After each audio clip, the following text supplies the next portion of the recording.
कहानी की शुरुआत होती है और हम एक सबमरीन देखते हैं जिसके अंदर मार्क नाम का एक आदमी होता है जो रेस्क्यू टीम का लीडर होता है। मार्क और उसकी टीम कुछ लोगों को बचाने के लिए वहां आए होते हैं। वे सभी उन लोगों को उस सबमरीन से बाहर निकाल ही रहे थे कि अचानक एक बहुत बड़ा क्रिएचर उनकी सबमरीन से टकरा जाता है। उस झटके की वजह से सबमरीन टूटने लगती है, इसलिए वे जल्दी से बचे हुए लोगों को बाहर निकालने लगते हैं। कुछ लोगों को वे ऊपर ले आते हैं, लेकिन बाकी कुछ लोग उसी सबमरीन के अंदर फंस जाते हैं। मजबूरन वे बाकी लोगों को छोड़कर वहां से भाग निकलते हैं। जैसे ही वे बाहर निकलते हैं, पीछे से वह क्रिएचर उस सबमरीन को पूरी तरह तबाह कर देता है। इसके बाद हमें पूरे 5 साल बाद दिखाया जाता है। एक हेलीकॉप्टर सीधा समुद्र के बीचों बीच बसे एक रिसर्च सेंटर की ओर बढ़ रहा होता है जिसका नाम माना 1 है। वह हेलीकॉप्टर वहां लैंड करता है। उससे एक आदमी बाहर आता है, जैक, जो इस रिसर्च सेंटर का मालिक है। जैक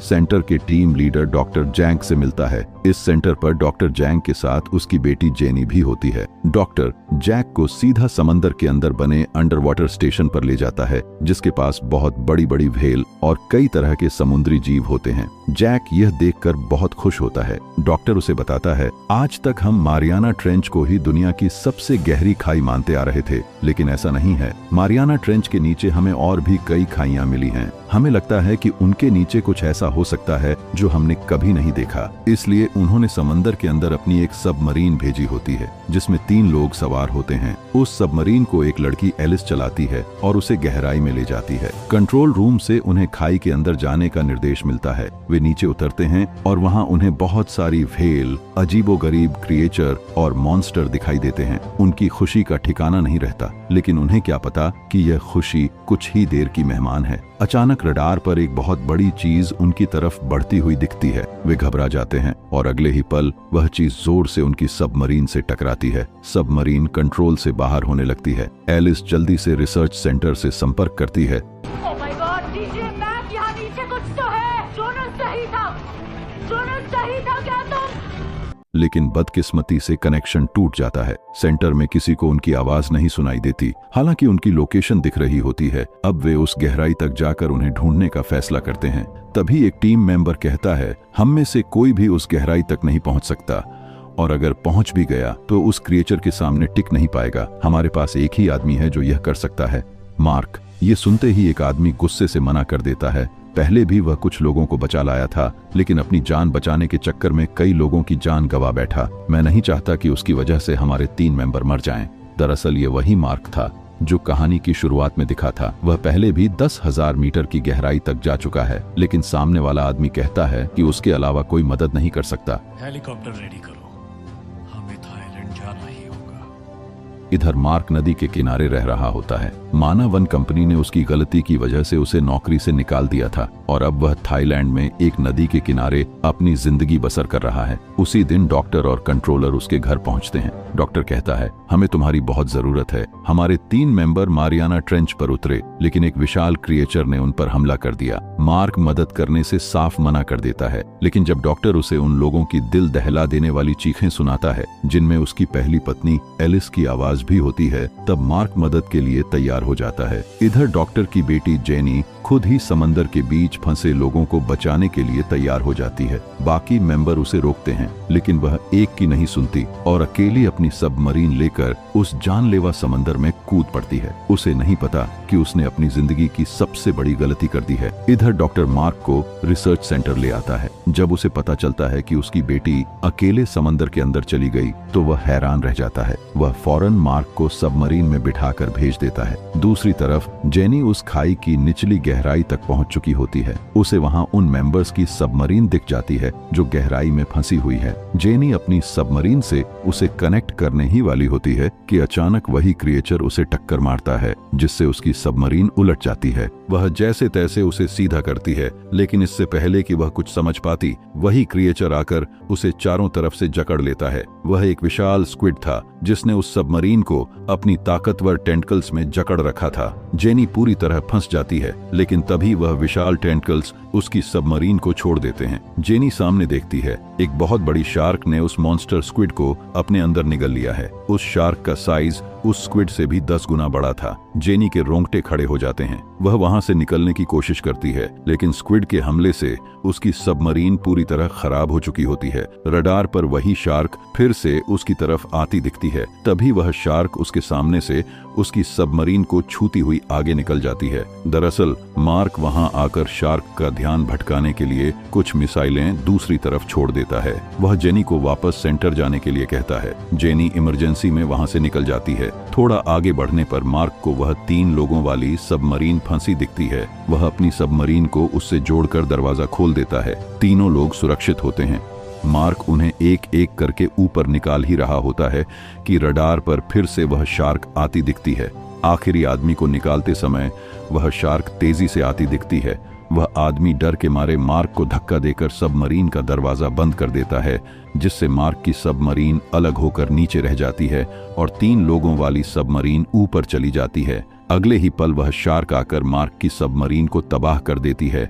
सबको बहुत दुख होता है। उनका साथी उनकी जान बचाकर खुद मर गया। वे सब रिसर्च सेंटर लौट आते हैं और उन्हें पता चलता है कि जिस शार्क ने हमला किया है वह मेगलोडॉन है, जो 90 फुट लंबी है, जिसके जबड़े इतने बड़े हैं कि वह 2 बड़ी सबमरीनों को एक ही झटके में निगल सकती है। अब वे अगला प्लान बनाते हैं, क्योंकि अगर उस शार्क को नहीं मारा गया तो वह उन्हें जिंदा नहीं छोड़ेगी। इधर जेनी की बेटी खेलते खेलते अंडर वाटर स्टेशन के सामने पहुंच जाती है। वह वहां खड़ी थी कि अचानक वही शार्क आकर उस पर हमला कर देती है और फिर चीख सुनकर सब दौड़ते हैं। खुशकिस्मती से वह सुरक्षित होती है। शार्क प्रूफ ग्लास की वजह से शार्क उसे तोड़ नहीं पाई, लेकिन उसके दांतों के निशान देखकर मार्क के होश उड़ जाते हैं। तभी एक भेल आती है। वे सोचते हैं कि शायद दांत उसी के हैं, लेकिन अगले ही पल वह शार्क आकर भेल को अपने जबड़ों में दबोच कर ले जाती है। अब उन सबकी जान खतरे में पड़ चुकी है। तभी खबर आती है कि यहाँ से कुछ दूर 3 बड़े जहाजों पर हमला हुआ है। वे अपनी शिप लेकर वहां पहुंचते हैं। चारों तरफ मलबा और छोटी शार्कों की लाशें पड़ी हैं। मलबे में एक कटा हुआ हाथ मिलता है। साफ है कि सभी लोग उस शार्क के शिकार बन चुके हैं। और फिर दूर वही शार्क दिखती है।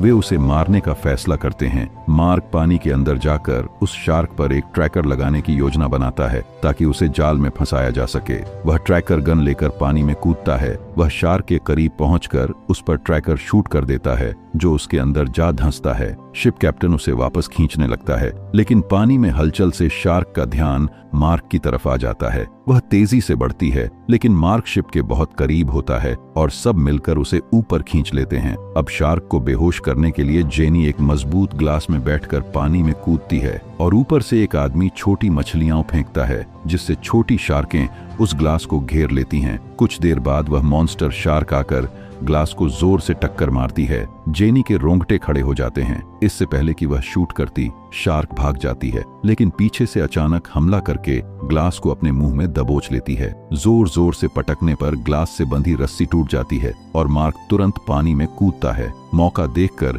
जेनी जहरीला इंजेक्शन शार्क के चेहरे पर दे मारती है। मार्क उसके पास पहुंचता है, लेकिन तब तक जेनी का ऑक्सीजन मास्क टूट चुका होता है। मार्क ग्लास खोलने की कोशिश करता है और इसी बीच टीम के लोगों ने पानी में मांस का एक बड़ा टुकड़ा फेंक दिया, जिसे वह शार्क एक झटके में निगल जाती है। मार्क जेनी को ग्लास से बाहर निकालता है और ऊपर बढ़ने लगता है। फिर से शार्क हमला करती है, लेकिन उसके कंधे पर टूटी हुई रस्सी अटक जाती है, जिससे उन्हें भागने का मौका मिल जाता है और कुछ ही सेकंड में इंजेक्शन असर करता है और शार्क बेहोश हो जाती है। मार्क जेनी को ऊपर डेक पर ले आता है। जेनी बेहोश हो चुकी होती है, लेकिन काफी कोशिशों के बाद उसे होश में लाया जाता है। जेनी बाहर आकर देखती है उस शार्क को रस्सियों से बांधकर लटकाया गया है। तभी एक आदमी, जो कि एक फोटोग्राफर होता है, वह तस्वीर लेने के चक्कर में उसके दांतों के सामने टेक लगाकर खड़ा हो जाता है। तभी अचानक शार्क हिलती है। वह डरकर पानी में गिर जाता है। सब हंसते हैं, लेकिन इससे पहले कि वे उसे बाहर निकालते, पानी से एक और भी विशाल शार्क निकलती है और उसे अपने अंदर निगल जाती है। वह विशाल शार्क बंधी हुई शार्क का असल में बच्चा था और वो उसे एक ही झटके में खा जाती है। उसके टकराने से शिप उलट जाती है। सब एक एक करके पानी में गिरते हैं। उन्हें समझ आता है कि जिसे वे मेघ समझ रहे थे वह मेघ का छोटा बच्चा था। अभी भी एक आदमी पानी में फंसा है। वह विशाल शार्क उसे देख लेती है और उसे वहीं चीर फाड़ कर खा जाती है। सबके होश उड़ जाते हैं। वे छोटी बोटों से भागने लगते हैं। तभी खुशकिस्मती से एक रेस्क्यू हेलीकॉप्टर आता है और सोल्जर उस शार्क पर अंधाधुंध फायर करता है। वह दर्द से तड़पकर पानी में समा जाती है। कुछ ही देर में सब किनारे पहुंच जाते हैं, लेकिन पहुंचते पहुंचते जेनी के पिता अपनी आखिरी सांसें ले रहे होते हैं। शार्क के हमले में जख्मी होने की वजह से वह वहीं दम तोड़ देता है। जेनी पूरी तरह टूट जाती है। सेंटर पर कंपनी का मालिक जैक सबको बताता है, मैंने उस विशाल शार्क को खत्म करने के लिए बहुत सारे आर्मी सोल्जर्स बुलाने का फैसला किया है। हम यह रिसर्च सेंटर भी बंद कर रहे हैं। यह कहकर वह हेलीकॉप्टर में बैठकर चला जाता है। हकीकत यह थी कि उसने किसी आर्मी को नहीं बुलाया था। वह खुद शार्क को मारकर सारा क्रेडिट लेना चाहता था ताकि उसका सेंटर बंद न हो। उसने शार्क को मारने के लिए खतरनाक बम मंगवा लिए थे। वे सब उस जगह पहुंचते हैं जहां शार्क थी। उन्होंने पानी के अंदर बम बरसाने शुरू कर दिए। बम फटते ही पानी में शार्क के टुकड़े टुकड़े हो जाते हैं। जैक को लगता है कि उसने शार्क को मार डाला, लेकिन जब वे गोश्त के टुकड़ों के पास पहुंचते हैं तो पता चलता है जिसे उन्होंने मारा है वह कोई शार्क नहीं बल्कि एक बड़ी व्हेल थी। जैसे ही उनकी शिप वहां से जाने लगती है, जैक पानी में गिर जाता है। शिप उसे देख नहीं पाती और चली जाती है। बदकिस्मती से वह विशाल शार्क भी उसी तरफ बढ़ रही होती है। जैक बचने के लिए व्हेल के ऊपर चढ़ने लगता है, लेकिन शार्क आकर उसे निगल जाती है। इधर शिप पर मार्क को पता चलता है कि वह शार्क एक समुद्री किनारे की तरफ तेजी से बढ़ रही है। वहां लोग मस्ती कर रहे होते हैं। उन्हें खबर नहीं होती कि कुछ ही देर में मौत आने वाली है। शार्क वहां पहुंचती है और लोगों पर हमला करना शुरू कर देती है और एक के बाद एक सबको निगलती जाती है। लोग इधर उधर भागते हैं, लेकिन बहुत देर हो चुकी होती है। तभी मार्क और उसकी टीम अपनी शिप के साथ वहां पहुंच जाते हैं। मार्क एक डिवाइस पानी में फेंकता है जो शार्क जैसी आवाज करती है। शार्क उस डिवाइस की तरफ बढ़ने लगती है। मार्क और जेनी ग्लाइडर लेकर पानी में कूदते हैं। वे दोनों अलग अलग दिशाओं में जाते हैं। शार्क मार्क के पीछे पड़ जाती है। मार्क गहराई में घुसता है, लेकिन उसका लॉन्चर खराब हो जाता है। तभी जेनी पीछे से मिसाइल दागती है, लेकिन वह भी शार्क को कुछ नहीं कर पाती। मार्क अपने ग्लाइडर की फ्लैश से शार्क का ध्यान अपनी तरफ खींचता है। जेनी भाग निकलती है। आसमान में 2 हेलीकॉप्टर लाइव कवरेज के लिए आ चुके होते हैं। लोग सोचते हैं कि शार्क का काम तमाम हो गया, लेकिन अगले ही पल वे दोनों हेलीकॉप्टर आपस में टकरा जाते हैं और ब्लास्ट हो जाते हैं। एक पानी में गिरता है, दूसरा शिप पर आ गिरता है। सब लोग पानी में कूद जाते हैं। जेनी किसी तरह बाहर आ जाती है, लेकिन मार्क बुरी तरह फंस चुका होता है। शार्क उसका पीछा नहीं छोड़ती। मार्क के दिमाग में एक आइडिया आता है। वह अपना ग्लाइडर तिरछा करता है और उसकी नुकीली धार कट्टर को ऊपर शार्क की तरफ कर देता है। जैसे जैसे वह ग्लाइडर को आगे बढ़ाता है, कटर शार्क के पेट को बीच से चीरता जाता है, लेकिन शार्क अपनी पूंछ से टक्कर मारती है। ग्लाइडर बेकाबू होकर काम करना बंद कर देता है। अब गुस्से में वह शार्क उसे अपने जबड़ों में दबोच लेती है। उसके नुकीले दांत ग्लाइडर का ग्लास तोड़ देते हैं। पानी अंदर भरने लगता है। मार्क ग्लास को लात मारकर तोड़ता है और ग्लाइडर से बाहर निकलता है। वह अपना भाला निकालकर सीधा शार्क की आंख पर दे मारता है। वह तड़पने लगती है और पानी से बाहर आ जाती है। मार्क उसकी दूसरी आंख भी फोड़ देता है और अंधी होकर वह पानी में गिर जाती है। उसके खून की गंध से सारी छोटी शार्कें वहां आ जाती हैं और उसे खाने लगती हैं। जेनी दूसरा ग्लाइडर लेकर आती है और मार्क को पानी से बाहर निकाल लेती है। आखिरकार वे उस विशाल शार्क को मारने में कामयाब हो जाते हैं और यहाँ पर यह मूवी समाप्त हो जाती है। अगर यह वीडियो आपको अच्छी लगी हो तो कृपया इसे लाइक करें और हमारे चैनल को सब्सक्राइब करें।